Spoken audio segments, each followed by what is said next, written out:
Hello అండి, నమస్తే. అందరు బాగున్నారా? కథాకమనీయం ఛానల్కి స్వాగతం. నేను మీ శైలజ. మనం డాక్టర్ కేఎన్ మల్లీశ్వరి గారు రచించిన భారతంలో స్త్రీ నవల చదువుకుంటున్నాం కదా.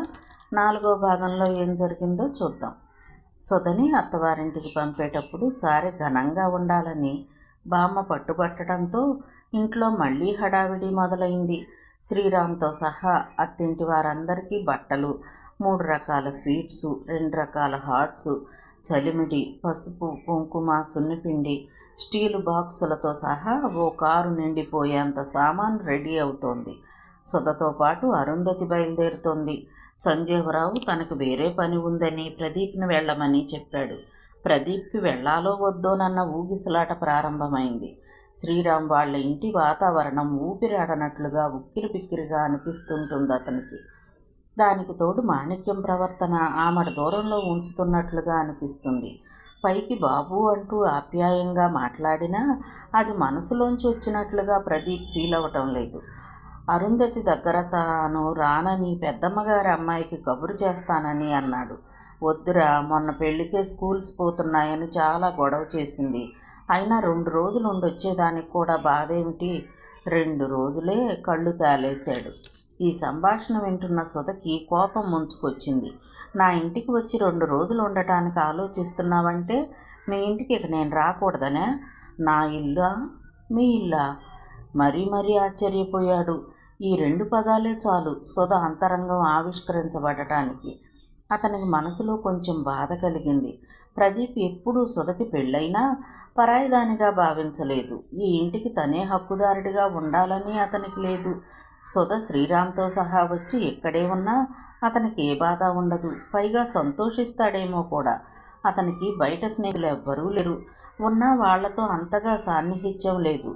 ఎక్కువ సుధతోనే తన భావాలు పంచుకునేవాడు. అలాంటిది పెళ్ళైన దగ్గర నుండి మీ ఇల్లు, మా ఇల్లు, మా వాళ్ళు అంటూ తనంతట తానే తమకు దూరం కావటం అతనికి కొరుకుడు పడటం లేదు. పెళ్ళయ్యాక ఆడవాళ్ళు అత్తవారింట్లో పుట్టింటి గౌరవం గురించి చెబుతూ ఉంటారని, ఎప్పుడెప్పుడు కన్నవారింటికి రావాలా అని ఎదురు చూస్తూ ఉంటారని అతనికి ఓ అభిప్రాయం ఉండేది. సుధను చూస్తూ ఉంటే మెల్లగా ఆ అభిప్రాయం మారుతూ వస్తోంది. ప్రదీప్ ఇంకొంచెం ఆలోచించగలిగితే సుధ తనకు తెలియకుండానే కొత్త పరిసరాలు, కొత్త పద్ధతులకు అలవాటు పడటం అనే యుద్ధానికి మానసికంగా సిద్ధమవుతుందనే విషయాన్ని గ్రహించగలిగి ఉండేవాడు. ఆ సిద్ధమవటం అన్నది ఆమె ఒక్కతే చేస్తున్న పని కాదు. ఆమె ముందు కొన్ని తరాల స్త్రీలు ఆ యుద్ధాన్ని చేశారు. గెలిచిన వాళ్ళు అధికారాన్ని హస్తగతం చేసుకున్నారు. గెలవని వారు మానసికంగానో శారీరకంగానో మరణించారు. 2 మార్గాలకి మధ్య జీవితాన్ని ఆనందించిన వారు చాలా తక్కువగా ఉండొచ్చు. తమ్ముడి ముఖాన్ని చూసి, నిజంగా రావడం నీకు ఇష్టం లేదా దీపు? జాలిగా అడిగింది. తల విదిలించి ఆలోచనలను వదిలించుకున్నాడు. అదేం లేదు, వస్తానులే అన్నాడు. సుధ బయలుదేరే రోజు బామ్మ చాలా దిగులు పడింది. ఇక ఇక్కడ ఉన్న నన్ను పట్టించుకునేది ఎవరే? మా అమ్మ అంటూ కొంగు పట్టుకుని తిరిగేదానివి, ఇక ఒంటరి పక్షిలా బతకాలి దుఃఖంగా అంది. అరుంధతికి ఒళ్ళు మండుతోంది. ఎవరైనా ఈ మాటలు వింటే ముసలి అత్తగారిని కోడలు చూడటం లేదనుకుంటారు. అట్టా ఉంటాయి ఈవిడి మాటలు అనుకుంటూ. మీ అమ్మ చూసారా ఎట్లా అంటోందో అన్నట్లుగా భర్త వంక చూసింది.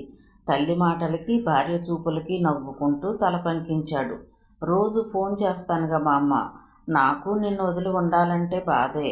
సుధ అన్నదే కానీ ఆమె గొంతులో బాధ లేదు. మనిషి చాలా హుషారుగా ఉంది. శ్రీరామ్ ప్రేమ, అతని మాటలు ఆమెకు పదే పదే గుర్తొస్తున్నాయి. అతన్ని వదిలి క్షణం కూడా ఉండలేననిపిస్తోంది. దానికి తోడు చిన్నప్పటి నుండి నేర్చుకున్న పతివ్రతా ధర్మాలన్నీ పాటించి ఎప్పుడెప్పుడు అత్తింటి వారి మెప్పు పొందుదామా అన్న తహతహతో ఉంది. తమ ఊళ్ళో చాలామంది అత్తాకోడళ్ళు పోట్లాడుకుని జుట్టు పట్టుకుంటారు. అసలు గొడవలు ఎందుకు వస్తాయి? వాళ్ళు చెప్పినట్లు విని వాళ్ళకు అనుగుణంగా మెదిలే కోడల్ని ఎవరైనా పువ్వుల్లో పెట్టి చూసుకుంటారు. పోనీ పెద్దవాళ్లే కదా, ఓ మాట అంటే మనమే సర్దుకుపోతే ఏమైంది? తను మాత్రం అత్తామామలతో ప్రేమగా అభిమానంగా ఉండాలి. వాళ్ళనే కన్నవారిలా చూసుకోవాలి. కోడలంటే ఇలా ఉండాలి అని అందరూ అనుకునేట్లుగా తాను మెలుగుతుంది. కృత నిశ్చయం చేసుకుంది సుధ. ఉదయం 11 గంటలకు కదిలారు.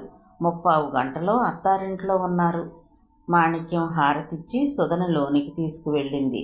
సౌమ్య అరుంధతిని పలకరించి ప్రదీప్కి హలో చెప్పి సుధతో కబుర్లలో పడిపోయింది. శ్రీరామ్ ఆఫీస్కు వెళ్ళాడని, మధ్యాహ్నం భోజనానికి వచ్చేస్తాడని మాణిక్యం చెప్పింది. ప్రదీప్ కళ్ళు అప్రయత్నంగా ఎవరికోసమో వెతికాయి. 1 గంటకి శ్రీరామ్ వచ్చాడు. హాల్లో ఉన్న అరుంధతి లేచి నిల్చుంది. అతను అత్తగారి కాళ్లకు నమస్కారం చేశాడు.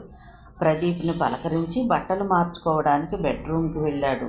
సుధ డబుల్ కాట్ మీద కూర్చుని ఉంది. మొహంలో చిరునవ్వు చిందులేస్తూ ఉండగా దగ్గరగా వెళ్ళి కౌగిలించుకుని, ఇన్నాళ్లకు దయ కలిగింది, ఇంకెప్పుడు నిన్ను వదలను, అతని మాటలకు మురిసిపోతూనే వదిలించుకుంది. ఈలోపు సౌమ్య వచ్చి, అన్నయ్య భోజనానికి రా అంది. మగాళ్ళకి ముందు వడ్డించారు. పద్మనాభరావు ప్రదీప్కి కొసరి పదార్థాలు వేస్తూ, తినండయ్యా, ఈ కాలం వాళ్ళు మరీ నైస్గా తింటున్నారు అన్నాడు. ఆడవాళ్లు వంటగదిలో పిచ్చాపాటీలో పడ్డారు. సౌమ్య వడ్డంలో ఉంది. హాల్లో చెప్పులు వదిలిన శబ్దం, అడుగుల చప్పుడు వినగానే ప్రదీప్ చప్పున తిరిగి చూశాడు. గుమ్మంలో కరుణ, భుజానికి బుక్స్ బ్యాగ్, కాలేజ్ యూనిఫామ్, వాడిన ముఖం. పెళ్లిలో చీర కట్టుకుని ఆరిందలా కనిపించిన కరుణకి ఈ కరుణకి ఎంత తేడా! గబుక్కున చూపులు మరల్చుకున్నాడు. ప్రదీప్ను చూడగానే కరుణకు ఆశ్చర్యం కలిగింది. సుధ వస్తుందని తెలుసు కానీ ఆమెతో పాటు ప్రదీప్ వస్తాడని ఊహించలేదు. అన్న తండ్రి అక్కడే ఉండటంతో మాట్లాడకుండా ముందుకు కదిలింది. ఎండన పడి వచ్చావేమ్మా, క్యారేజీ పట్టుకెళ్ళలేదా? పద్మనాభరావు అన్నాడు. మధ్యాహ్నం క్లాసు లేవు డాడీ అంటూ లోపలికి వెళ్ళి అరుంధతిని పలకరించింది. సౌమ్య చాటుగా కరుణకు కన్నుగీటుతూ, మీ ఫ్రెండ్ వచ్చాడు చూసుకో కొంటెగా అంది. ఏం ఫ్రెండో, చూడగానే తల తిప్పుకున్నాడు. చిన్న నవ్వు కూడా లేదు అంది. అందరి భోజనాలయ్యాక అరుంధతి సౌమ్య గదిలో పడుకుంది. ప్రదీప్ మేడ మీద గెస్ట్ రూమ్లో పడుకున్నాడు. శ్రీరామ్ తన గదికి వెళ్ళాడు. సుధ హాల్లోనే ఉండటం చూసి, వెళ్ళి కాసేపు నడుం వాల్చమ్మా, మాణిక్యం ఆదరంగా అంది. మొహమాట పడుతూనే లేచి వెళ్ళింది సుధ. సాయంత్రం సుధ వచ్చి పిలవటంతో ప్రదీప్ మేడ దిగాడు. ఏ అల్లుడు, బాగా నిద్ర పట్టిందా? పద్మనాభరావు పలకరించాడు. చిరునవ్వుతో తల ఊపాడు. అందరూ హాల్లో కూర్చున్నారు. అరుంధతి మొహమాట పడుతుంటే, పర్వాలేదమ్మా కూర్చో, పద్మనాభరావు చనువుగా చెప్పడంతో కూర్చుంది. సుధ మాత్రం మామగారి ముందు కూర్చోలేక తల్లి చైర్కి వెనకాల నిలబడింది. పెళ్లి ముచ్చట్లు, బంధువుల కబుర్లు తిరగేస్తున్నారు. సౌమ్య కూర్చున్నదే కానీ వీళ్ల మాటలు వినడం లేదు. ఇంగ్లీష్ మ్యాగజైన్లో డ్రెస్ మోడల్స్ చూస్తోంది. శ్రీరామ్ అప్పుడప్పుడు సుధవైపు చూస్తూ చిరునవ్వులు చిందిస్తున్నాడు. మాణిక్యం పనమ్మాయి సాయంతో టిఫిన్ తీసుకువచ్చింది. సుధ సహాయం చేయబోతే, ఈరోజే కదమ్మా వచ్చావు, 2 రోజులు రెస్ట్ తీసుకో అంది. మాటల మధ్యలో పద్మనాభరావు కొన్ని పత్రాలేవో తెచ్చి ప్రదీప్ చేతిలో పెట్టాడు. ఏంటండి ఇవి? ఆశ్చర్యంగా అడిగాడు. మీరిచ్చిన కట్నం డబ్బుతో స్థలం కొని షాపింగ్ కాంప్లెక్స్ కట్టించాను. కొంత నా డబ్బు పడిందనుకో, మీ అక్క పేరు మీద రిజిస్టర్ చేయించాను. మీ దగ్గరే ఉండనీయండి ఆ పత్రాలు అన్నాడు. ప్రదీప్కి ఏమనాలో తోచక తల్లివైపు చూశాడు. అదేమన్నమాట అన్నయ్య గారు, మా పిల్లనే మీ ఇంటికి పంపించాక పిల్ల సొమ్ము మా దగ్గర ఎందుకు? మీ బావగారు అస్సలు ఒప్పుకోరు. అసలు అమ్మాయి పేరు మీద పెట్టడమే గొప్ప. ఇలాంటి విషయాల్లో మా పూచీ లేదండి బాబు, మామయ్య గారికి ఇచ్చేయి అరుంధతి అంది. ప్రదీప్ మాట్లాడకుండా ఇచ్చేశాడు. సౌమ్య మ్యాగజైన్ చూడటం ఆపి మరీ ప్రదీప్ కాగితాలు ఇవ్వడాన్ని కుతూహలంగా చూస్తోంది. మీరిచ్చిన సొమ్ము గురించి మీకు తెలియాలి కదా. ఆడపిల్ల సొమ్ము మేం పైసా వాడం, మాకున్నదే ఎక్కువ. మీరిచ్చిన దానిని పెంచడమే తప్ప ఖర్చు చేసే అవసరం మాకు రాదు.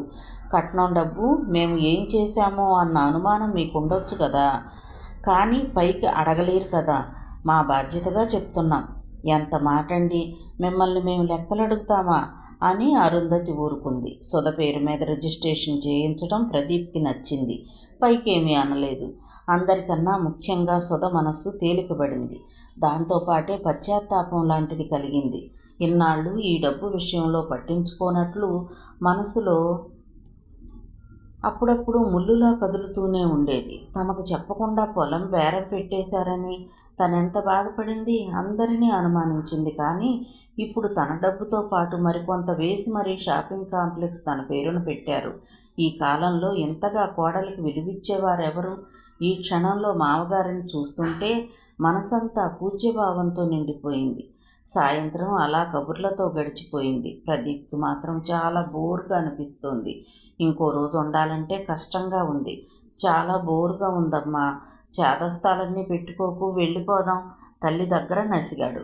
వద్దు బాబు, ఉండమని మరీ అంతగా చెప్తున్నప్పుడు కాదనడం బాగుండదు అంది. అతనికి మాట్లాడడానికి ఎవరూ దొరకడం లేదు. సుధా మాణిక్యం చుట్టూ, శ్రీరామ్ సుధ చుట్టూ తిరుగుతూ ఉండటంతో అతనికి ఫ్రెండ్లీగా కబుర్లు చెప్పేవాళ్లు కరువయ్యారు. సౌమ్య కరుణాలను పలకరించాలంటేనే హడల్. ఎప్పుడు ఏడిపిద్దామా అన్నట్లుగా ఉంటుంది వాళ్ళ ధోరణి. మర్నాడు ఉదయం సౌమ్య, కరుణ ఇంకో 2 చుట్టాలను కలుపుకుని సుధ తెచ్చిన సారెని పంచిపెట్టారు. సౌమ్య, కరుణ పట్టులంగా ఓణీలు వేసుకుని చందనపు బొమ్మల్లా తయారయ్యారు. ముత్యాల్లాంటి పిల్లలమ్మ, ప్రతి ఒక్కరూ మెచ్చుకునేవాళ్లే. మర్నాడు ప్రయాణమై వెళ్ళేటప్పుడు అందరికీ వెళ్ళొస్తానని చెప్పాడు. కరుణకి, సౌమ్యకి కూడా చెప్పాడు. వాళ్ళు ఎప్పట్లానే హుషారుగా ఉన్నారు. కరుణ ఎవ్వరూ చూడకుండా వెక్కిరించింది. అది చూసి అతని మనస్సు తేలికైంది. అమ్మ, తమ్ముడు వెళుతున్నందుకు సుధకి కొంచెం దిగులు వేసింది. టౌన్కి వచ్చినప్పుడల్లా ఇంటికి రా దీపు చెప్పింది. నవ్వి తల ఊపాడు. సుధ మెల్లమెల్లగా అత్తవారింటి పద్ధతులకు అలవాటు పడటానికి ప్రయత్నిస్తోంది. ఆ ఇంట్లో ఇంటి యజమానికి కొన్ని నిశ్చితమైన అభిప్రాయాలున్నాయి. ఇంటిల్లిపై ఇష్టం ఉన్నా లేకపోయినా వాటిని పాటించి తీరాలి. ఉదాహరణకి పొద్దెక్కే వరకు ఎవ్వరూ పడుకోకూడదు. ముఖ్యంగా ఆడవాళ్ళు. నిద్ర లేవటంతోనే ఏ కాలంలోనైనా సరే స్నానం చేయాలి. ఇల్లు అద్దంలా శుభ్రంగా ఉండాలి. ఎక్కడా చిన్న మరక కానీ చెడు వాసన కానీ ఉండకూడదు. స్నానం చేసి దేవుడు పూజ ముగించిన తర్వాతే టిఫిన్ తినాలి. ఇంటి పెద్ద తిన్నాకే మిగతా వాళ్ళు తినాలి. శ్రీరామ్తో సహా ఎవరైనా చిన్న పని మీద బయటికి వెళ్ళాలన్నా తల్లిదండ్రుల పర్మిషన్ తీసుకోవాలి. ఆడవాళ్ళు ఎక్కువగా బయట తిరగకూడదు. సౌమ్య, కరుణ కాలేజీలకు వెళ్ళినా నేరుగా ఇంటికి వచ్చేయాలి. ఆడవాళ్ళు వరండాలో తల దువ్వకూడదు. సాయంత్రం 4:30 దాటితే బెడ్రూమ్లో ఉండకూడదు, పడుకోకూడదు. రాత్రిపూట అందరూ కలిసే భోజనం చేయాలి. ఎవరికి ఎక్కువ మంది స్నేహితులు ఉండకూడదు. ఇంట్లో అందరూ చిన్నగా మాట్లాడుకోవాలి. ఈ నియమాలన్నీ ఎవ్వరు పాటించకపోయినా పెద్ద పెద్ద శిక్షలు పడవు. కానీ చిన్న క్లాస్ తీయటం జరుగుతుంది. పై లిస్టులోని నియమాల్లో ఒకదానిలో రోజులో ఎవరో ఒకరు వారికి తెలియకుండానే ఉల్లంఘిస్తూనే ఉంటారు. దాంతో ప్రతిరోజు పద్మనాభరావు ఎవరో ఒకరిని మెత్తగా మందలిస్తూనే ఉంటాడు. ఎక్కువగా కరుణ, శ్రీరామ్ దొరికిపోతూ ఉంటారు. 25 ఏళ్లు దాటిన భర్తని అత్తామామలు చీటికి మాటికి దులిపేస్తూ ఉండటం సుధకి ఆశ్చర్యంగా ఉండేది. తల్లిదండ్రులు తనని, ప్రదీప్ని ట్రీట్ చేసిన విధానానికి, ఇక్కడ అత్తామామలు భర్తని, ఆడపడుచుల్ని ట్రీట్ చేస్తున్న విధానానికి చాలా తేడా ఉంది. తల్లిదండ్రులు చాలా విషయాల్లో తనకి, ప్రదీప్కి చాలా విలువనిచ్చి గౌరవంగా చూసేవారు. చిన్నప్పటి నుండి ఎప్పుడూ కొట్టిన గుర్తు కూడా లేదు. పిల్లల్ని నెత్తినెక్కించుకోకూడదు, వాళ్ళనిప్పుడు ఆమడ దూరంలో ఉంచాలి అని అప్పుడప్పుడు మాణిక్యం అంటూ ఉంటుంది. సాధారణంగా పిల్లలు పెద్దవాళ్ళైనా అప్పుడప్పుడు తల్లిదండ్రులు గారం చేసి నెత్తికెక్కించుకుంటూ ఉంటారు. మాణిక్యం దంపతులు దానికి విరుద్ధంగా అనుక్షణం కంట్రోల్ చేయడానికి ప్రయత్నిస్తూ ఉంటారు. రోజుకోసారైనా తామెంత కష్టపడి పైకొచ్చారో, పిల్లల్ని కని తిండి పెట్టి పోషించి చదువులు చెప్పించడం ద్వారా పిల్లలు తమ పట్ల ఎంత కృతజ్ఞత చూపించాలో చెబుతూ ఉంటారు. సుధకి ఇవన్నీ తప్పుగా తోచేవి కాదు, కానీ ఆశ్చర్యంగా ఉండేవి. అత్తవారింట్లో అన్నీ మంచి పద్ధతులే అని, అందరూ మంచివారేనని ఆమె గాఢంగా నమ్మటం మూలంగా తప్పుగా అనిపించలేదు. ఆ ఇంట్లో అలవాట్లకి, పద్ధతులకి ఆశ్చర్యపోతూనే అలవాటు పడటానికి ప్రయత్నిస్తోంది. వర్షాలు ముమ్మరంగా పడటం ప్రారంభించాయి. జోరు వాన కురిసినప్పుడల్లా చలి వణికించేది. ఆ చలిలో వెచ్చగా శ్రీరామ్ పరిశ్వంగంలో ఉన్న సుధకి తెల్లారి లేవాలనిపించేది కాదు. అయినా 5:30, 6 గంటలకు అయిష్టంగా లేస్తోంది. గత 2 రోజుల నుంచి లేవగానే భయం కలిగించే విషయం ఏంటంటే చన్నీళ్ల స్నానం. ఆ ఇంట్లో అందరూ గడ్డకట్టుకుపోయే చలిలో కూడా చన్నీళ్ల స్నానమే చేస్తారు. తనకు చిన్నప్పటి నుండి వేడినీళ్ళ స్నానమే అలవాటు. మొదట్లో మొహమాట పడినా ఇక భరించలేక గ్యాస్ మీద చిన్న కుండెడు నీళ్లు పెట్టుకునేది. అవి ఏ మూలకి సరిపోయేవి కావు. మరీ చల్లగా లేవు కదా అని సంతోషించేది. వారం తిరిగేసరికి ఆ సంతోషము ఆవిరైపోయింది. ఓ రోజు రాత్రిపూట శ్రీరామ్ ఆలస్యంగా ఇంటికి వచ్చాడు. భోజనం చేస్తూ చారు చల్లగా ఉన్నాయి, వేడి చేయమన్నాడు. అన్నిసార్లు వేడి చేస్తూ ఉంటే గ్యాస్ 10 రోజులకు కూడా రాదు. ఉదయం సాయంత్రం వంటలు, టిఫిన్లు, వేడినీళ్ళ స్నానాలు, ఈ మధ్య గ్యాస్ వాడకం మరీ ఎక్కువైపోయింది అని కొడుకు మీద మాణిక్యం గయ్యమని లేచింది. సుధ బెక్కచచ్చిపోయింది. శ్రీరామ్ మాట్లాడకుండా తిని లేచాడు. అది మొదలు గ్యాస్ మీద నీళ్లు పెట్టడం మానేసింది. అందరూ చూసి చూడనట్లుగా ఊరుకున్నారు. కానీ తలంటుకునేటప్పుడు ఏడుపు వచ్చేది. బామ్మ ఎంత అట్టహాసం చేసేది. వంటకి టైం అవుతుందని బాత్రూంలో ఆ బారెడు జడని రుద్దుకుంటూ కూర్చుంటే మిగతా వాళ్ళకి ఇబ్బందిని షాంపూతో హడావుడిగా స్నానం ముగించేది. జుట్టు ఒత్తుగా పొడవుగా ఉండటం చేత తొందరగా ఆరేది కాదు. హడావిడిగా అలాగే పైకి క్లిప్పు పెట్టుకుని వంటగదిలో ప్రవేశించేది. 2-3 సార్లు చూశాక మాణిక్యం జుట్టు అలా వదిలేస్తే అందులో ఇందులో పడుతుంది, జడేసుకోమ్మా అని చెప్పేసింది. ఆ తడి జుట్టునే జడేసుకుని పనంతా అయ్యాక అందరూ వెళ్ళాక ఆరబెట్టుకునేది. అప్పటికే తల ముంజువాసన వచ్చేది. ఈ మధ్య రాత్రిపూట 2-3 సార్లు శ్రీరామ్ సుధ జుట్టుని ఆగ్రానిస్తూ, ఇదివరకు పట్టుకుచ్చులా ఉండేది, మంచి వాసన వచ్చేది, ఇప్పుడు అలా లేదు అన్నాడు. సుధకి దిగులుగా అనిపించింది. తలలో చుండ్రు పెరిగింది. జీవితంలో మొదటిసారిగా జుట్టుని నిర్లక్ష్యం చేయటం ప్రారంభించింది. ఆమె దినచర్య ఒక గాడిలో పడిపోయింది. ఆ ఇంట్లో ఆమెకు ఏమేం పనులు చేయాలో ఫిక్స్ అయిపోయాయి. ఆ పనుల్లో తేడా రావడానికి వీల్లేదు. ఉదయాన్నే లేచి ఇల్లు ఊడ్చి స్నానం చేసి వంటగదిలో కూరలు తరిగి అవసరమైనవి అందిస్తూ వంటలో అత్తగారికి సహాయం చేస్తుంది. అందరూ బయటకు వెళ్ళాక టిఫిన్ చేసి వంటిల్లు సర్దేసరికి 10:30-11. బెడ్రూమ్లోకి వచ్చి శ్రీరామ్ హడావిడిలో ఎక్కడవక్కడ పడేసిన వాటిని సర్దుతుంది. 11:30. 12ంటికి అత్తగారి ఆజ్ఞ మేరకు తామిద్దరికీ మళ్ళీ వేడిగా అన్నం వండాలి. ఉదయం వండిన కూరలు చాలకపోయినా ఆవిడకు వెరైటీలు తినాలని బుద్ధి పుట్టినా మళ్ళీ వండాలి. ఇద్దరూ తిని పడుకుందామనేసరికి అత్తగారి వైపు చుట్టాలు కానీ చుట్టుపక్కల వాళ్ళు కానీ ఎవరో ఒకరు వస్తారు. వాళ్ళకి మర్యాదలు చేయటం, టిఫిన్లు అందించటం, అత్తగారితో పాటు కబుర్లు చెబుతూ వాళ్ళని ఎంగేజ్ చేయటం. సాయంత్రం ఒక్కొక్కరు వచ్చేసరికి టిఫిన్ చేసి కాఫీ, టీ, హార్లిక్స్లలో ఎవరేది తాగితే అది ఇవ్వాలి. సుధ ఎలాగైనా అంట్లు ఎక్కువే వేస్తుంది అని అత్తగారు 2-3 సార్లు అనేసరికి చాలా అంట్లు ఆమె తోమేసేది. మాణిక్యం చూడనట్లుగా ఊరుకునేది. శ్రీరామ్ చూసి పనమ్మాయి ఉందిగా, నువ్వెందుకు చేస్తున్నావని అడిగేవాడు. సుధ మాట్లాడేది కాదు. కానీ మాణిక్యం టీ గ్లాసులే కదరా కడగని, మన పని మనం చేసుకుంటే తప్పేంటి అనేది. ఇంటిల్లి 10 ఎంగిలి గ్లాసులు కడగటం సుధ పని ఎలా అవుతుంది అన్న ప్రశ్న శ్రీరామ్కి వచ్చింది. కానీ అలాంటి పాపపు ఆలోచన కలిగినందుకు తనని తానే నిందించుకున్నాడు. ఇక సాయంత్రం ఆరిన బట్టలు మడతపెట్టి ఎవరి కబ్బోర్డ్లో వాళ్ళవి సర్దేస్తుంది. 6:30కి ఇల్లు మళ్ళీ ఓసారి సర్ది వంట ప్రయత్నాల్లో పడుతుంది. సుధ ఇంటికి వచ్చిన 1-2 నెలల్లో మెల్లగా సాయంత్రం వంట సుధకి అప్పగించేసింది మాణిక్యం. ఆ ఇంట్లో వంట చేసి అందరినీ మెప్పించడం చాలా కష్టమని సుధకు తెలిసి వచ్చింది. అందరూ అన్ని రకాల కూరలు తినరు. ఒక్కరు తినకపోయినా మళ్ళీ ప్రత్యేకంగా వేరే కూర వండాల్సిందే. సాధారణంగా కుటుంబ సభ్యుల రుచులు కలుస్తాయి అంటారు. ఒక్కొక్కళ్ళకి కారం ఇష్టమైతే ఒకళ్ళకి పులుపు, మరొకరికి తీపి. దాంతో ప్రతిరోజు ఎవరో ఒకరు కామెంట్ చేస్తూనే ఉంటారు. ఇలా వంకలు తీస్తుంటే సుధ విస్తుపోతుంది. తాను మరీ అంతహీనంగా వంట చేయదని తెలుసు. పైగా తన వంట తిన్న చుట్టాలు, ఫ్రెండ్స్ తాను రుచిగా వండుతుంది అనేవారు. శ్రీరామ్ దగ్గర ఓసారి బాధపడితే మా అమ్మ చేసినా అలాగే అంటాం అన్నాడు. అది అబ్జర్వ్ చేసింది. ఆమె వండినప్పుడు ఎవరైనా వంక పెట్టడం మొదలెడితే ఓ గదుముతుంది. దాంతో ఆమె నోటికి దడిచి అందరూ గప్చిప్గా మాట్లాడకుండా ఊరుకుంటారు. కానీ తను అలా అనగలదా? ఓ రోజు ఉదయాన్నే లేచి స్నానం చేసి వంటగదిలో పని పూర్తి చేసి క్యారేజీలు పెట్టి వంట సర్ది సింకులు కడిగాక ఒళ్ళంతా చెమట పట్టి చెరచెరలాడుతుంటే అత్తగారు చూస్తే ఏమంటారోనన్న బెరుగ్గా బాత్రూంకి వెళ్ళి ఉదయం 10 గంటలకే రెండోసారి స్నానం చేస్తున్న సుధకి హఠాత్తుగా దిగులుగా అనిపించింది.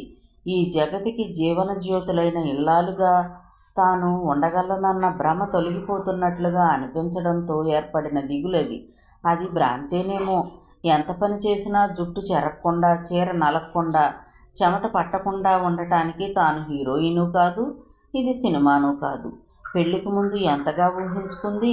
అందరికీ సేవలు చేసి సంతోషపెట్టాలని. కానీ తన కష్టం సంగతి అటుంచి తన పనుల మూలంగా ఎవ్వరూ సంతోషిస్తున్నట్లే కనిపించడం లేదు. ఈ విషయం తెలిసేసరికి పెద్ద జీవిత సత్యం కనిపెట్టినట్లు అనిపించింది. రోజంతా ఏదో ఒక పని చేస్తూ ఇతరులకు ఆనందం కలిగించని తనకి ఆనందం కలగని పనులు ఎవరి కోసం చేస్తున్నట్లు అని ఒక్కోసారి ఆమెకై అనిపించేది. అయితే పైకి పొగడ్డం ఇష్టం లేక మనసులోనే వాళ్ళు తన గురించి మంచిగా అనుకుంటూ ఉండవచ్చు. కానీ ఈ ఇంటి పనులు తనకు అస్సలు ఆనందాన్ని ఇవ్వకపోవడం ఆమెను చాలా భయపెడుతోంది. లోకంలో చాలామంది ఆడవాళ్ళు ఎంతో ఆసక్తిగా ఇష్టంగా చేసే ఈ ఇంటి పని ఆనందాన్ని కలిగించకపోగా ఒక్కోసారి విసుగు వస్తోంది. అంటే పతివ్రతలకు ఉండాల్సిన ఓర్పు సహనం తనలో లేనట్లేనా? పుస్తకాల్లో సినిమాలో పరిసరాలలోని ఆడవాళ్ళు ఎన్నెన్ని ఇంటి పనులు ఎంతెంత లాఘవంగా చేస్తున్నారు. మరి ఈ మాత్రం పనికే తాను అలసిపోతుందేమిటి? ఓ రోజు సాయంత్రం టిఫిన్ చేసే ఓపిక లేక బ్రెడ్డు జామ్ ఇద్దామండి అని అత్తగారితో అంటే, ఇంకా నయం ఈ మాట మీ మామగారు విన్నారు కాదు, రొట్టె మొక్క పడేస్తావా పిల్లలకి అని నన్ను తిడతారు, నే చేస్తాలే అందావిడ. కానీ కూర్చున్న చోటు నుండి ఇస్మంతైనా కదలలేదు. చివరికి తానే వంటింట్లోకి దారి తీయాల్సి వచ్చింది. ఇటు పని తప్పలేదు, అటు మాట తప్పలేదు. మర్నాడు మధ్యాహ్నం చుట్టుపక్కల వారందరూ ఇంట్లో సమావేశమయ్యారు. ఓ 2 గంటలు దాటాక ఒక ఆవిడ అప్పుడే ఏదో విషయం గుర్తొచ్చినట్లుగా, అమ్మో సాయంత్రం టిఫిన్లోకి పచ్చడి చేయకపోతే మా ఆయన నా మొహం మీద పచ్చడి చేస్తానన్నారు, నేను వెళ్ళాలి మురిసిపోతూ లేచింది. మిగతా వాళ్ళందరూ అదేదో జోకులాగా నవ్వారు. నివ్వెరపోవడం సుధవంతైంది. వాళ్ళ ఆయన ఆ మాట అంటే ఆవిడకు బాధ వెయ్యకపోవడమే ఆశ్చర్యమైతే, అదేదో ఘనకార్యంలాగా అందరిలో చెప్పడం, మిగతా వాళ్ళల్లో ఎవరికీ బాధ కలగక హాయిగా నవ్వుకోవడం ఇంకా ఆశ్చర్యం.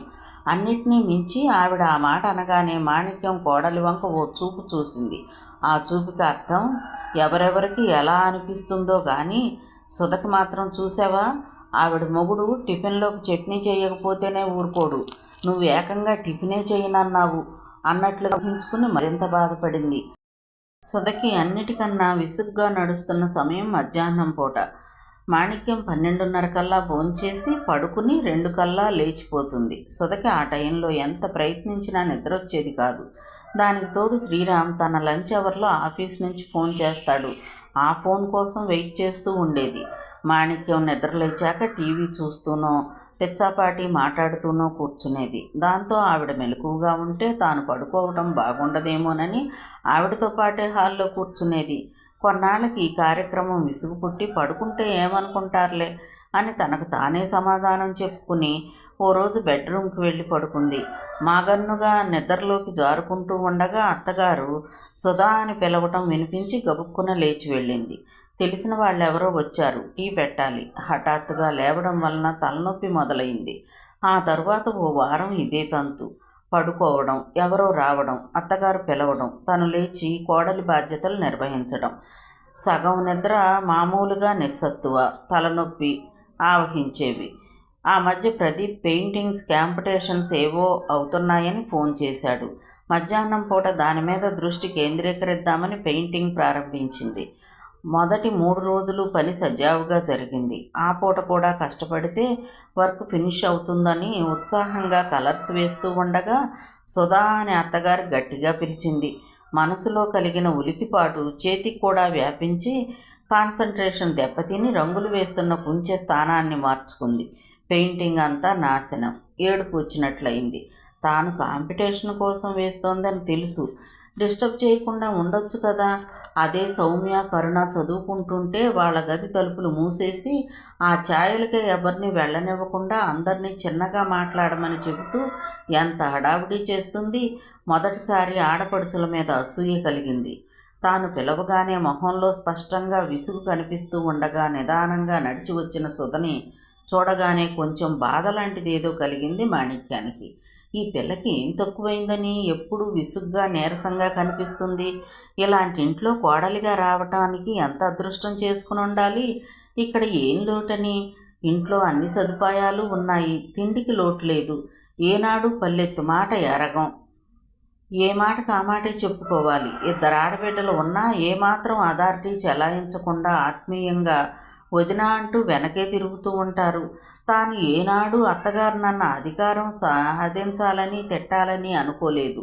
తన అత్తగారైతే పెళ్ళైన కొత్తలో వాళ్ళ ఊరు వెళ్ళినప్పుడు సరిగా తిండి కూడా పెట్టేది కాదు. ఓసారి బాగా గుర్తు, పండక్కి వెళ్ళినప్పుడు గారెలు వండి అల్మరాలో దాచి అందరికీ పెట్టి తనని మాత్రం చద్దన్నం తినమంది.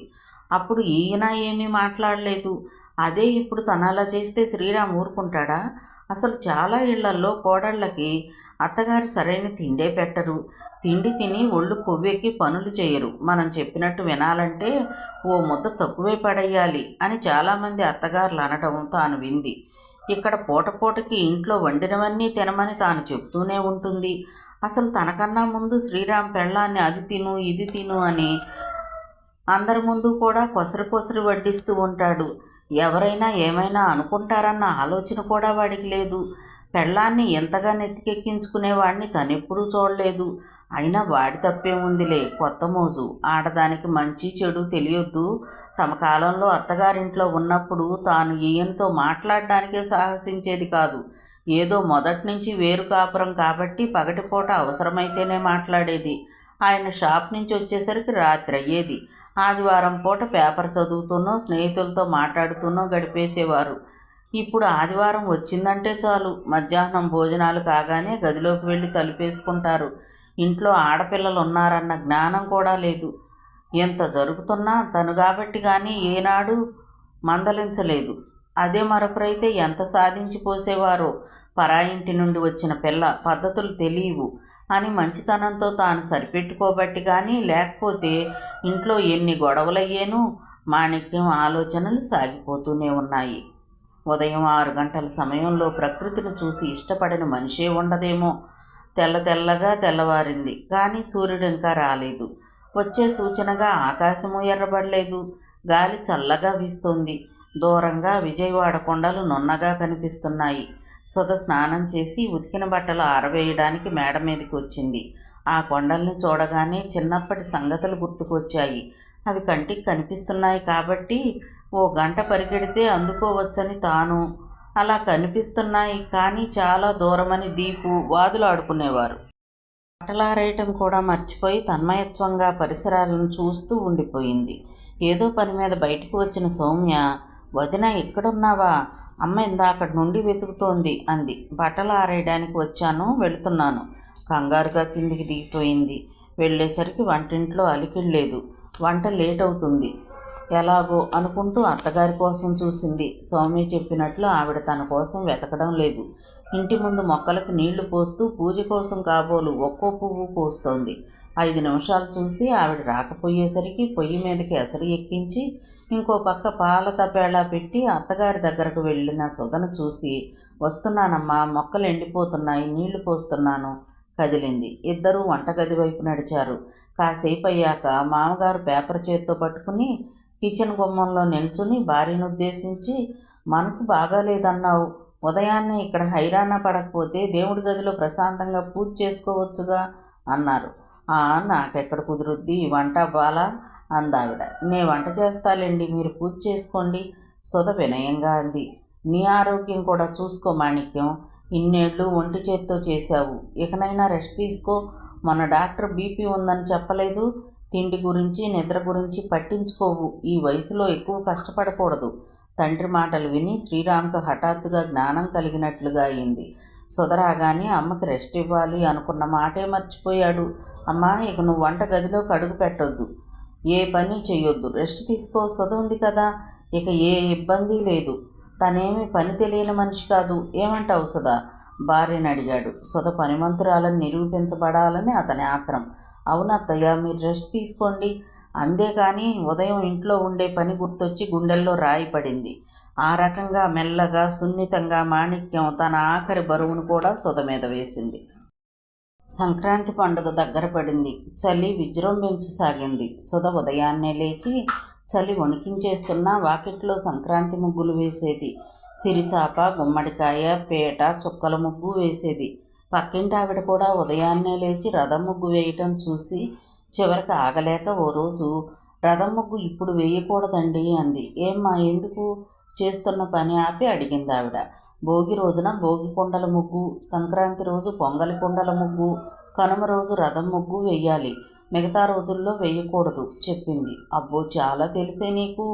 ఎంతైనా పల్లె నుండి వచ్చావు కదా, మెచ్చుకోలుగా అందావిడ. అంతేకాదండి, రథం చివరిలో ముగ్గుతో తాడులాగా వేసి ఆ తాడుని మన పక్కింటి వాళ్ళ రథానికి కలపాలి. శంకురమయ్య ఆ రథం ఎక్కి వెళ్ళిపోతాడు అంది. ఆవిడ ఆసక్తిగా వినడమే కాకుండా మధ్యాహ్నం మీటింగ్లో సుధను పొగిడిందావిడ. మరేమనుకున్నావు? మాణిక్యం కోడలా అల్లాటప్పానా? మా సుధ చాలా వివరం తెలిసిన పిల్ల, మాణిక్యం గర్వంగా అంది. గదిలోకి ఆ మాటలు వినపడి సుధ చాలా మురిసిపోయింది. అత్తగారు ఎంత మంచి ఆవిడ! ఎవరైనా కోడల్ని ఎంతగా పొగుడుతారా? తానే అప్పుడప్పుడు ఆవిడని అపార్థం చేసుకుంటుంది. తనని తనే తిట్టుకుంది. పండుగ ఇంకో 10 రోజుల్లో ఉందనగా సంజీవరావు అల్లుల్ని కూతుర్ని పిలుచుకు వెళ్ళడానికి వచ్చాడు. పెళ్ళయ్యాక అరుంధతి, ప్రదీపులు వచ్చారు, కానీ సంజీవరావు ఎప్పుడూ రాలేదు. దసరాకు పుట్టింటికి వెళ్ళినప్పుడు తండ్రిని చూడటమే. మళ్ళీ ఇప్పుడు మధ్య మధ్య ఫోన్లలో మాట్లాడినా చూసినంత ఆనందం ఉండదు. అందరూ అక్కడున్నారన్న సంగతి మర్చిపోయి మరి నాన్న అంటూ రివ్వున వెళ్ళి చేతులు పట్టేసుకుంది. వియ్యంకుడు వియ్యపురాలు అక్కడే ఉండటం చూసి బాగున్నావా అమ్మా అంటూ మృదువుగా చేతులు విడిపించుకుని పద్మనాభరావుకి నమస్కరించాడు. సొదకి గాల్లో తేలుతున్నంత ఆనందంగా ఉంది. తండ్రికి కాఫీ చేయడానికి వంటగదిలోకి వెళ్ళింది. మాణిక్యం కూడా వెనకాలే వచ్చింది. 1000 క్యాండిల్ బల్బులా వెలిగిపోతోంది సుధముఖం. పెదాల మీద చిందులేస్తోన్న చిరునవ్వు. చాలా ఆనందంగా ఉందామె. తండ్రికి ఇష్టమని చిక్కగా కాఫీ కాచి పాల మీద అప్పుడే తెట్టులా తేలిన మందపు మేగడ తెరను వేసి కాఫీలో తీసుకువెళ్ళింది. మేగడ వేస్తావా అమ్మా అంటూ నవ్వుతూ గ్లాస్ అందుకున్నాడు. తన అభిరుచులేంటో కూతురు మర్చిపోనందుకు ఆయనకు సంతోషం కలిగింది. ఆ తతంగమంతా చూస్తున్న మాణిక్యానికి బాధో, అసూయో, కోపమో ఏదో మొత్తానికి కొత్త రకమైన భావం కలిగింది. ఇక్కడ ఇంతమంది ఎంత అభిమానంగా చూస్తున్నా మొహం మొటమొట్లాడించుకుంటూ ఉంటుంది. వాళ్ళ నాన్నను చూడగానే మొహంలో ఎక్కడలేని కళ. ఏం తక్కువ చేశామని? ఎట్టయినా సుధకు పుట్టింటి వాళ్ళంటేనే అభిమానంలా ఉంది. ఇలా అయితే కాపురాలు సాగినట్లే. తనకి పుట్టింటి వాళ్ళు ఉన్నారు, బలం బలగము ఎక్కువే. పెళ్ళయ్యాక అందరినీ ఎక్కడి వాళ్ళని అక్కడ ఉంచింది. పెళ్ళయి ఎప్పుడైతే ఈయన చెయ్యి పట్టుకుని ఇంట్లో అడుగుపెట్టిందో పుట్టింటి సంగతే మర్చిపోయింది. పండగలకి శుభకార్యాలకి వెళ్ళడమే. తన ఇల్లు తన సంసారం వదిలేసి అక్కడెక్కడో పండగ చేసుకోవటం ఏంటన్న ఉద్దేశంతో తర్వాత పండగలకి వెళ్ళడము మానేసింది. తన పుట్టింటాళ్ళు ఎంత గొడవ చేశారు. అన్నయ్యలు, వదినలు, తల్లిదండ్రులు మాణిక్యానికి ఆప్యాయతలు తెలియవు అనేవారు. చిన్నోదినైతే ఓసారి నడమంత్రపు సిరి నరం మీద పుండు ఒకటేనని సాగదీసింది. మొదట్లో కొంచెం కోపం వచ్చినా తర్వాత అలవాటైపోయింది. పైగా అలా అంటూ ఉంటే గర్వంగా భావించేది. తన అత్తింటి గొప్పతనాన్ని ఈ రకంగానైనా గుర్తిస్తున్నారు కదా అని గర్వపడేది. పెళ్ళయ్యాక ఆడపిల్లలు పుట్టింటి గొప్పలు, అత్తింటి లోపాలు చెప్పకూడదు.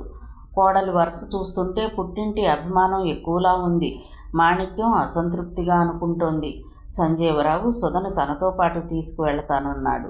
శ్రీరామ్కి సెలవులుంటే ఇప్పుడే వచ్చేయమని, లేకపోతే పండగ 3 రోజులు ఉండేలా రమ్మని చెప్పాడు.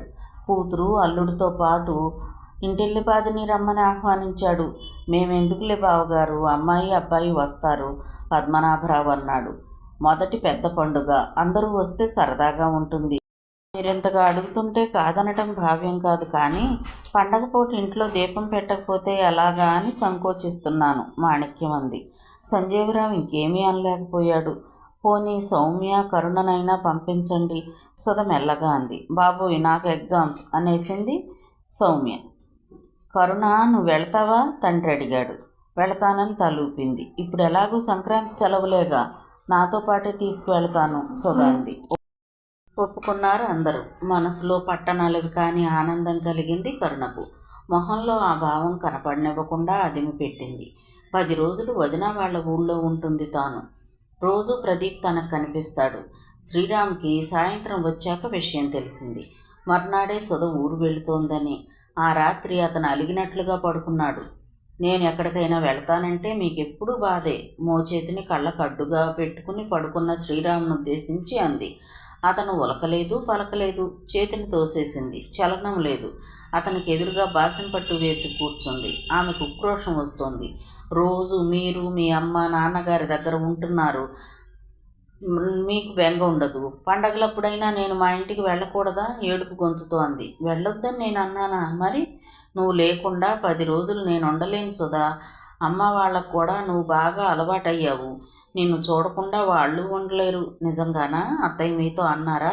సరదా పడిపోతూ అడిగింది. అనాలా ఏంటి? మా వాళ్ళ సంగతి నీకు తెలీదా? మరి ఏం చెయ్యను? బెక్కమొహం పెట్టి అంది. ఇద్దరం కలిసి భోగి ముందు రోజు వెళదాం. సుధ మాట్లాడలేకపోయింది. అత్తమామలు కూడా తనను చూడకుండా ఉండలేరన్న కొత్త ఆలోచన శ్రీరామ్ కలిగించడంతో డైలమాలో పడిపోయింది. తమ ఊళ్ళో కొత్తగా పెళ్ళైన వాళ్ళు కనీసం నెల ముందు సంక్రాంతికి వస్తారు. వాతావరణం చాలా సరదాగా ఉంటుంది. అందరూ రోజుకోసారి ఇంట్లో చేరి అత్తవారింటి ముచ్చట్లు చెప్పుకుంటూ ఉంటారు. పెళ్ళైన తర్వాత మొదటి సంక్రాంతి ఇది. కరెక్ట్గా భోగి నాటికి చేరుకుంటే ఇంట్లో హడావిడే సరిపోతుంది. ఎవరిళ్లకు వెళ్ళే అవకాశమే ఉండదు. కానీ ఈయనేమో ఇలా చెప్తున్నారు. చివరికి ఓ నిశ్చయానికి వచ్చింది. మీ ఇష్టమండి అంది. అతని ముఖం వికసించింది. హుషారుగా ఆమెతో కబుర్లు ప్రారంభించాడు.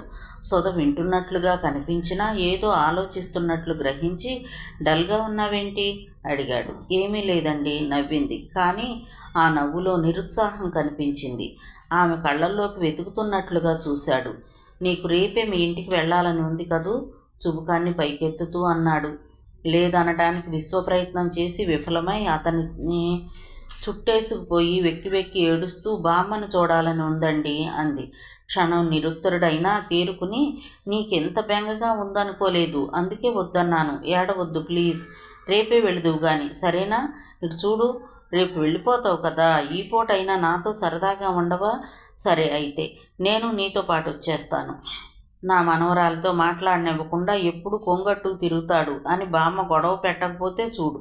మబ్బులు వీడి నిర్మలాకాశంలా స్వచ్ఛంగా నవ్వి, మా బామ్మ అలా ఏమీ అనదు. మీరంటే చాలా ఆపేక్ష తనకి. నిజమే. ఆవిడ అభిమానాన్ని గుర్తుకు తెచ్చుకుని మనస్ఫూర్తిగా అన్నాడు. మర్నాడు ఉదయమే శ్రీరామ్ ట్యాక్సీ తెప్పించాడు. సంజీవరావు, సుధా, కరుణ ప్రయాణమయ్యారు. సుధా శ్రీరామ్ తెచ్చిన స్వీటు, హాటు, పండక్కి అత్తగారు కొన్న 4000 రూపాయల పట్టుచీర అన్నీ బ్యాగ్లో సర్దుకుంది. కారు సందులో తిరిగి హైవే ఎక్కింది. మీ ఊరు చాలా బాగుంటుంది అంకుల్. పొలాలు, తోటలు అన్నీ ఉంటాయి కదా, ప్రశాంతంగా ఉంటుంది కరుణ అంది. మా ఊరే కాదమ్మా, కనీస సదుపాయాలుంటే పల్లెలన్నీ బాగానే ఉంటాయి. ఎంత ప్రశాంతంగా ఉన్నా లోటుపాట్లు ఉన్నాయి. ఎవరికైనా ప్రాణాల మీదకి వస్తే ఆదరాబాదరా టౌన్కి పరిగెట్టాల్సిందే. అదీగాక ఇక్కడ పార్టీ రాజకీయాలు కూడా ఉన్నాయి. చదువు లేకుండా పని లేకుండా తిరిగే కుర్రకారు చాలామంది. వీళ్ళ మూలంగా ఎప్పుడూ గొడవలే. సర్పంచ్ ఉన్నా అతను చేయగలిగింది చాలా తక్కువ. గవర్నమెంట్ పథకాలు చాలా ఉన్నాయి కదా, మినిమం క్వాలిఫికేషన్ ఉంటే చాలు. అవన్నీ సరిగ్గా వినియోగించుకుంటే వాళ్ళు బాగుపడతారు, ఊరు బాగుపడుతుంది కదా. వీటి మీద ఎవ్వరికీ సరిగ్గా అవగాహన లేదమ్మా. కొన్ని వ్యాపారాల నిమిత్తం ప్రభుత్వం కొన్ని వస్తువులను పంపిణీ చేసి సబ్సిడీ ఇస్తుంది. ఉదాహరణకి టౌన్కి వెళ్ళి పాలు అమ్ముకునే నిమిత్తం కొత్త మోపెడ్ శాంక్షన్ చేస్తే అది అమ్మేసి సెకండ్ హ్యాండ్ది కొని ఆ డబ్బు వడ్డీలకు ఇవ్వడమో వాడేయడమో చేస్తారు. లేకపోతే 4-5 కలిసి కిరాణా కొట్టనో మరేదో వ్యాపారమనో చెప్పి లోనుకి అప్లై చేస్తారు. చెక్కింగ్కి వచ్చిన వాళ్ళకు వేరే షాప్ చూపించి వాళ్ళని మేనేజ్ చేసి ఫార్మాలిటీస్ అన్నీ అయ్యాక డబ్బు పంచుకుంటారు. మై గాడ్, ఇలా చేస్తే ప్రభుత్వం ఆశించిన వృద్ధి ఎలా జరుగుతుంది? బాగుపడాలన్న ఆలోచన ఎవరికి వారికి కలగాలి. లేకపోతే ప్రభుత్వం ఏం చేసి సాధించేదేమీ లేదు. అప్పటి వరకు మౌనంగా ఉన్న సొత కల్పించుకుంది. మా దీపు వీటి గురించి చాలా ఆలోచిస్తూ ఉంటాడు. ఈ పథకాల గురించి అందరికీ చెప్తూ ఉంటాడు. విన్నవాడు వింటాడు, లేనివాడు లేదు. వాడికి ఇంకా ఏది సరిపోదు. కానీ సర్పంచ్ అయితే మా ఊరినే బాగు చేస్తాడు. నాకు ఆ ఆశ ఉంది. మాటల్లో ఉండగానే కారు మెయిన్ రోడ్డు దిగి అడ్డ రోడ్లోకి ప్రవేశించింది. ఇల్లు దగ్గరవుతుండగానే సుధలో ఆనందం, ఎక్సైట్మెంట్ ఎక్కువ కాసాగింది. తాను పుట్టిన ఊరు, బామ్మ, తల్లి, తమ్ముడు, స్నేహితులు అందరూ ఇక్కడే ఉన్నారు. మనసు సందడి అంబరాన్ని అంటుతుంటే శరీరాన్ని కారులో ఉంచటం కష్టసాధ్యంగా తోస్తోంది. కారు ఇంటి ప్రహరీ గేటు ముందు ఆగింది. డ్రైవర్ సామాన్ దింపాడు. సంజీవరావు జేబులోంచి డబ్బు తీసి డ్రైవర్కిచ్చి, ఉండు బాబు, కాస్త టిఫిన్ తీసుకువెళుదువు గాని అన్నాడు.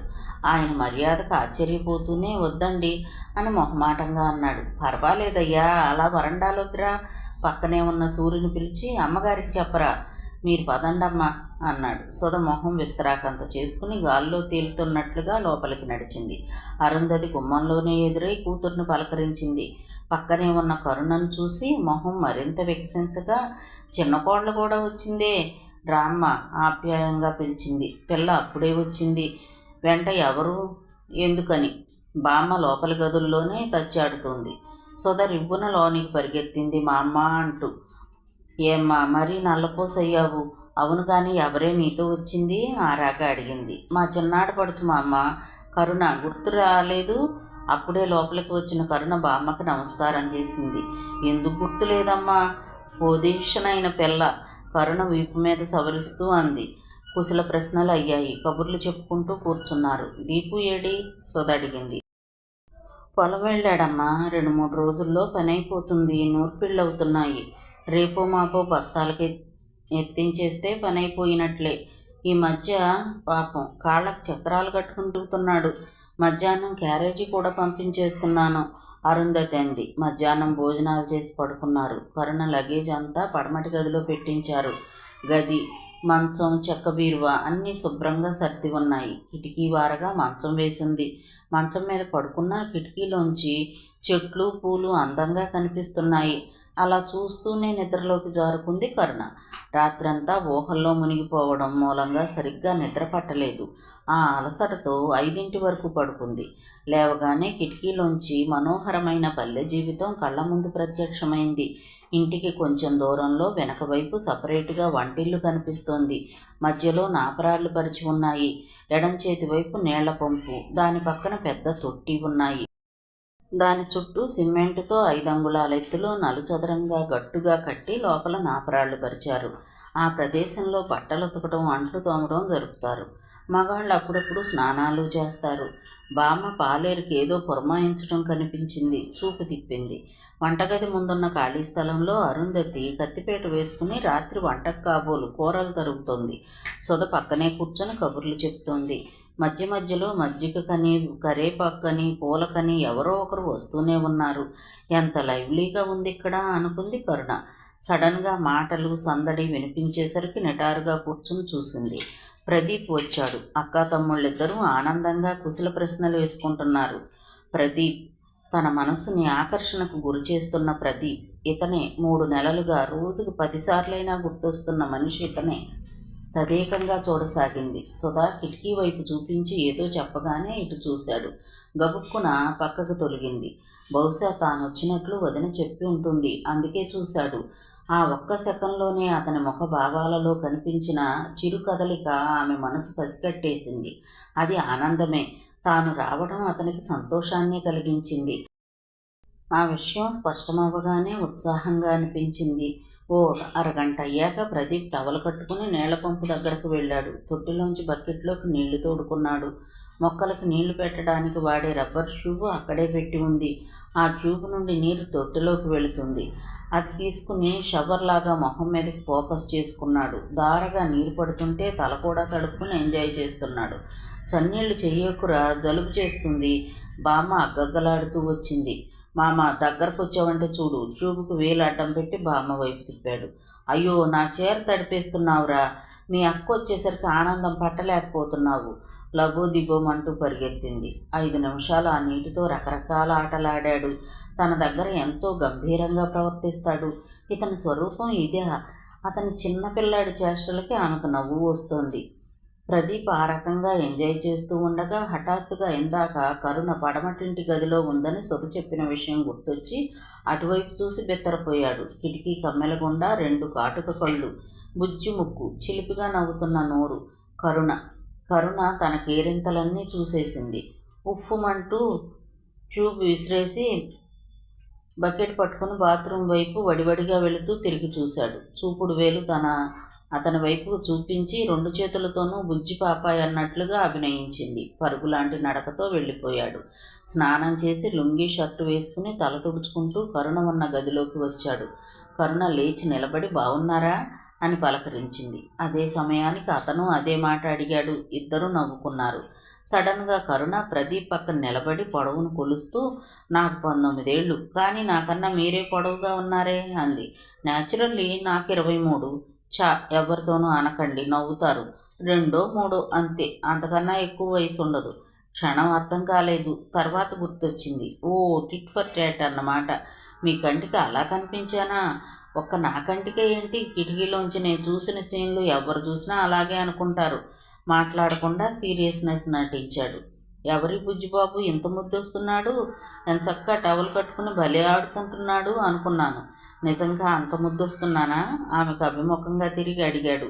అతని మాటల్లోనూ చూపుల్లోనూ కనిపిస్తున్న తేడా ఆమెని చకితురాల్ని చేశాయి. మాటలు రానట్లుగా బొమ్మలా అతని ముఖాన్ని చూస్తూ ఉండిపోయింది. నాకు ఆన్సర్ కావాలి. ఆమె చెయ్యి పట్టుకోబోయాడు. విసిరికొట్టింది. ఇందాక మీ ఆటలు చూస్తే నాకు చిన్నపిల్లాడిలాగే కనిపించారు. ఓ నిమిషం సూటిగా చూశాడు. ముద్దొస్తూ ఉండటం, ముద్దులు పెట్టడం చిన్నపిల్లల లక్షణం అంటూ ఆమె బొగ్గ మీద ముద్దు పెట్టి గిరుక్కున వెనుతిరిగాడు. ఊహించని సంఘటనకి మ్రాన్పడి నిల్చుండిపోయింది. సుధా అందరికీ ఎన్నో కబుర్లు చెప్తున్నా తీరడం లేదు. అత్తగారింటి విషయాలు, ముఖ్యంగా అక్కడ అందరూ తననెంత బాగా చూసుకుంటారు, వాళ్ళ వైభవం విడమర్చి చెబుతోంది. పండక్కి ఆడపడుచుల కన్నా తనకే ఖరీదైన చీర కొన్నారని చెప్పి చూపించింది. బాగుందని మెచ్చుకున్నారు. నా మనవరాలంటే అడుగుపెట్టి మహాలక్ష్మిగా తిరుగుతుంటే ఎలాంటి వాళ్ళకైనా మనసు రావాల్సిందే అంది బామ్మ. మరీ అంత పొగడకే, వాళ్ళ అమ్మాయి ఉంది, వింటే బాగోదు సంజీవరావు అన్నాడు. ప్రదీప్ అక్కడే ఉన్నాడు. అతనికి మాటిమాటికి తాను చేసిన పని గుర్తొచ్చి సంకోచంగా అనిపిస్తోంది. కొద్దిపాటి ఉక్రోషాన్నే కంట్రోల్ చేసుకోలేక ఎలాంటి పని చేశాడు తను? కరుణ ఏమైనా గొడవ చేస్తుందన్న భయం లేదు, కానీ మనసులో తన గురించి చెడుగా భావిస్తుందేమో. అదీ కాక అవమానంలా భావించి మనసు కష్టపెట్టుకుంటుందేమో. సుధా తమ్ముడు వాలకం కనిపెట్టి ఎవ్వరూ లేనప్పుడు, ఏంటి దీపు మరీ డల్గా ఉన్నావు? కరుణతో ఏమైనా దెబ్బలాడేవా? నేనెప్పుడు దెబ్బలాడతానని తను చెప్పిందా? అవును, ఏమన్నా అంటే తొందరగా కోపం వస్తుందట. లేకపోతే వాళ్లే మాటలనాలా, నేను పడాలా? అబ్బో, అంత బాధ కలిగించే మాటలు మా ఆడబిడ్డ అందా? అలా ఏం కాదులే. కాకపోతే ఫస్ట్లో అక్కా చెల్లెళ్ళిద్దరూ బాగా ఏడిపించారు. మరి ఇప్పుడేమైంది?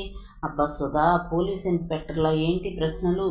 ఒకవేళ నేను తనతో గొడవ పడితే అందుకోసమే మూడీగా ఉంటానని ఎలా అనుకున్నావు? ఏమో బాబు, నువ్వేం ఆలోచిస్తూ ఉంటావో ఆ దేవుడికే తెలియాలి. నాకెందుకులే, నేను వెళుతున్నాను. కరుణ రాత్రి భోజనం చేయలేదు, ఉదయం టిఫిన్ సరిగ్గా తినలేదు. అమ్మ వాళ్ళు ఫీల్ అయ్యారు. వాళ్ళు టౌన్ నుంచి తిరిగి వచ్చేలోపు భోజనం చేయలేదంటే మీ గొడవ ఏంటో బయటకు వస్తుంది. మీ మరదలకు నువ్వు తినిపిస్తే తినాలని కోరిక కాబోలు. నువ్వు భోజనం చేశావో లేదోనని అడిగింది. కలిసి తినండి, నేను వెళుతున్నాను. ఇంకో మాట, నేను పడుకుంటాలే, మీకేమీ అడ్డురాను. బుర్ర ఉంచుకుని వింటున్నవాడల్లా చివరి మాటకి తెల్లబోయి, అడ్డు రావడం ఏంటి అన్నాడు. అబ్బా, ఏం యాక్ట్ చేస్తావులే. బుగ్గల మీద ముద్దులు. మరింత కుచించుకుపోయాడు. నువ్వు చూసావా? ఆహా, అయినా అంత పబ్లిక్గా సరసమైతే ఎలా? కొంచెం ఉంటే అమ్మ దృష్టిలో పడి ఉండేవారు.